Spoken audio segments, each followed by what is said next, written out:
Bonjour Lovaina, bonjour à tous et bienvenue dans votre édition de la mi-journée. On ouvre l'actualité avec un litige foncier. On vous en parlait il y a quelques semaines de la restauration des marais situés à Pamatay Hills. Ce matin, un huissier de justice est venu constater l'occupation de certains terrains situés dans la résidence justement par l'association Tepu Oteo Maui, une association qui depuis 2018 se consacre à la restauration d'anciens marais découverts dans la zone.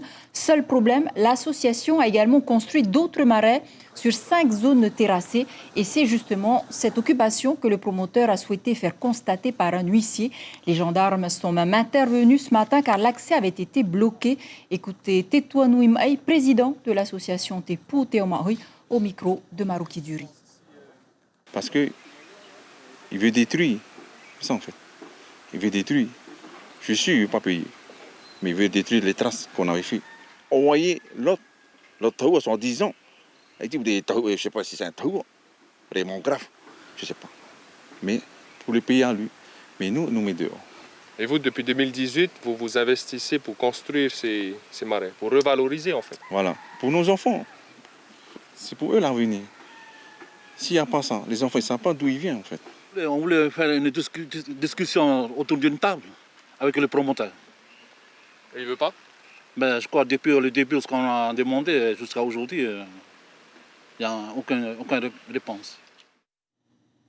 Voilà, également sollicité, le promoteur n'a pas souhaité s'exprimer. Tandis qu'au tribunal correctionnel de Papeete, le procès Saranoui se poursuit. Ce mercredi, la Cour a entendu les témoignages clés de Niuhi Marere, ancienne gloire du surf local rongé par l'ICE. Il aurait été mandaté par Tamato Alfonsi pour ramener de la drogue. Lucille Guichet était à l'audience ce matin. Niuhi Marere, surfeur de 31 ans, a fait rêver des générations d'enfants. Ça, c'était avant de tomber dans l'ice.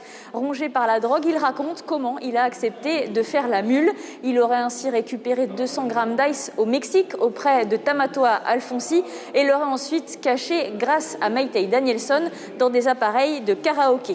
Lors de sa garde à vue, il raconte que chez Maytay, à San Diego, il a vu une pièce dédiée au conditionnement. C'était sa pièce de travail. Mais Niuhi Marere explique ensuite avoir paniqué sous l'effet de la drogue. Il aurait eu des délires paranoïaques et aurait refusé finalement de rentrer à Tahiti avec la drogue. Aujourd'hui, il dédouane Maytay Danielson. Je cite, « J'avais trop fumé, j'étais dans un délire ». Dans le box, Maytay Danielson se lève. « Je l'ai plutôt persuadé de ne pas le faire. Vous avez l'acheteur, vous avez la mule. Je ne vois pas ce que je viens faire là-dedans ». Aujourd'hui, Niuhi Marere assure avoir tourné la page. Je cite, « Je sors la tête de l'eau. Je ne veux pas que la Polynésie ressemble à ça. La vie, c'est d'aller à la mer avec ses enfants. » Voilà, on en saura plus donc ce soir dans vos éditions. On vous en parlait en début de semaine, l'ISPF a réalisé un bilan macroéconomique de la Polynésie entre 2008 et 2018. Selon cette enquête, la chute du PIB du pays pour 2020 est estimée à au moins 8%. Selon Nicolas Prudhomme, la Polynésie doit entièrement repenser son modèle économique. On l'écoute dans le cadre de l'invité café. Il répond à Ibrahim Ahmed Aziz. Ce qui est sûr, c'est qu'il y a des décisions à prendre sur comment est-ce qu'on veut faire évoluer le modèle économique de demain, sur des questions, est-ce que les entreprises doivent être structurées de la même façon, est-ce qu'il faut les aider? En France, on a des grosses entreprises qui ont les capacités de pouvoir encaisser des phénomènes de crise. C'est un peu moins vrai au Fénois. Il y a encore des fortes inégalités. Les plus riches gagnent plus que les moins aisés. Quels sont les moyens qu'on peut mettre en place pour réduire ces inégalités au sein du Fénois? Il ne s'agit pas de passer d'un modèle à un autre ou d'un seul coup de tout révolutionner. Par contre, c'est comment on ajuste les curseurs entre la consommation, l'imposition, l'investissement privé, public, pour faire en sorte que l'économie polynésienne elle soit moins sensible aux chocs externes et surtout qu'elle puisse se relever plus vite.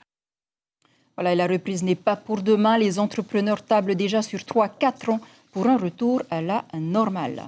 Et puis une triste nouvelle, nous avons appris le décès de Jean-Raymond Baudin hier. ancien caméraman de FR3 puis de RFO Polynésie, décédé hier à Royan en France à l'âge de 79 ans à la suite donc d'une longue maladie. Son corps sera incinéré. Il a tenu à ce que la moitié de ses cendres soit enterrée auprès de sa mère à Royan et l'autre moitié sur le Fénois. L'ensemble du personnel de Polynésie la Première tient à présenter ses sincères condoléances à sa famille. Avant de nous quitter, votre émission Araura s'intéresse ce soir aux personnes à risque en cette période de Covid-19, le virus qui a fait 7 victimes, je vous le rappelle, et notamment les personnes touchées par la leucémie. Un magazine de 30 minutes sur le parcours du combattant vécu par Papa Bruno Fariki, dont voici un extrait.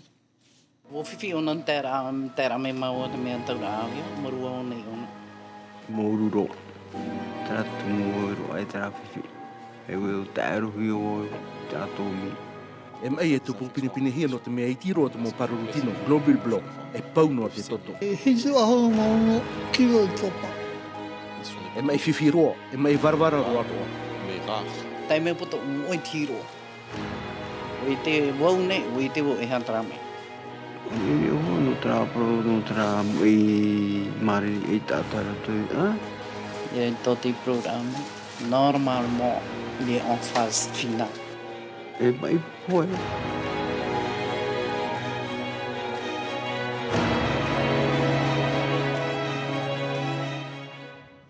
Voilà, ce magazine réalisé par Stelat Aruamea et Patita Savea sera suivi d'un débat avec 2 invités, Tearula Fariki et Salomé Temari, atteinte d'une pathologie reliée également au cancer du sang. C'est juste après donc votre journal en langue française. C'est la fin de ce flash. Si vous êtes à table, bon appétit. À tout de suite pour votre journal en Réau Tahiti.